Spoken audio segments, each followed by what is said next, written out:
Anandpal Ferrari मामले में दायर चार्जशीट में कई अहम खुलासे हुए हैं। एसओजी ने 1352 पन्नों की चार्जशीट दाखिल की है।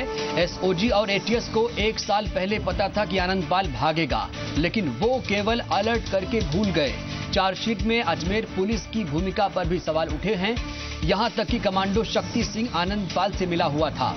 यह भी अजमेर पुलिस को पहले से जानकारी थी। इतना ही नहीं, बिना इजाजत के लोग आनंदपाल से जेल में मिलने जुलने आया करते थे और जेल में ही पैसे भी पहुंचते थे। गैंगस्टर आनंदपाल के इशारे पर मुख्य प्रहरी और डिप्टी भी काम करते थे। आनंदपाल फरारी मामले पर चार्जशीट दाखिल हो चुकी है, आपको बता दें। अब इस चार्जशीट से बड़े खुलासे यहां सामने आ रहे हैं। एसओजी और एटीएस को 1 साल पहले मालूम था कि आनंदपाल भागेगा।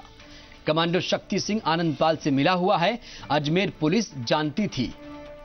जेल में बिना इजाजत लोग आनंदपाल से मिलने आया करते थे। और चलिए ज्यादा जानकारी देंगे जी मीडिया संवाददाता वरुण भंसाली हमारे साथ जुड़े हुए हैं। वरुण, जब किसी अपराधी के खिलाफ आरोप पत्र चार्जशीट दाखिल होती है तो यह मान लिया जाता है कि प्रथम दृष्टया आरोप प्रमाणित हो चुके हैं। यह तो अलग मुद्दा है, लेकिन जो खुलासे हुए हैं चार्जशीट से वो बहुत चौंकाने वाले हैं। कौन था 1 साल पहले एसओजी और एटीएस का चीफ? क्या कार्रवाई होगी इस पर अब?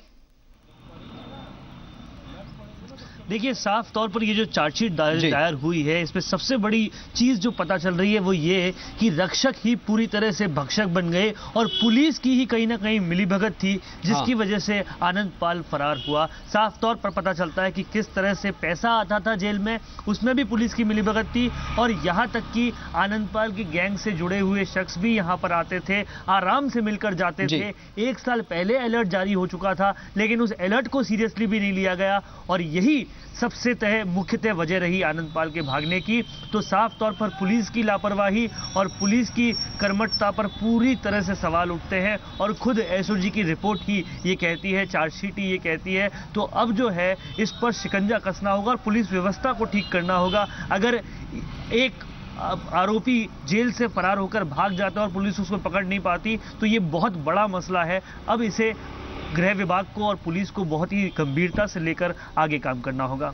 जी कमरुद्दीन, अगर हम इसके चार्जशीट पर नजर डालें वरुण, तो जिस तरीके से माना जाता है कि चार्जशीट दाखिल होने के बाद आरोपी के खिलाफ ट्रायल शुरू हो जाता है, उसके बाद जो पुलिस होती है वो कोर्ट से वारंट की मांग करती है। वारंट के बाद अगर नहीं होता है तो गैर जमानती वारंट होता है, कुर्की भी हो जाती है, संपत्ति कुर्की भी।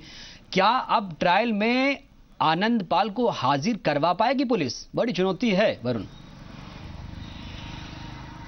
देखिए, पुलिस के लिए बहुत बड़ी चुनौती है क्योंकि आज तक भी वो आनंदपाल को ढूंढ नहीं पाई है और यहाँ पर पुलिस के खुद के कार्यप्रणाली पर भी बहुत सारे सवाल उठ रहे हैं। तो अब पुलिस क्या करेगी ये वाकई देखने लायक होगा और पुलिस के लिए बहुत बड़ा चैलेंज है आनंदपाल को ढूंढ पाना। अभी तक पुलिस ढूंढ नहीं पाई है। वाकई राजस्थान की सुरक्षा व्यवस्था पर एक बहुत बड़ा ये सवाल खड़ा कर रही है। अब गृह विभाग और पुलिस इसे किस तरीके से लेती है और कितना जल्दी अपनी इमेज सुधारने के लिए आनंदपाल को लाती है, ये वाकई देखने वाली चीज होगी।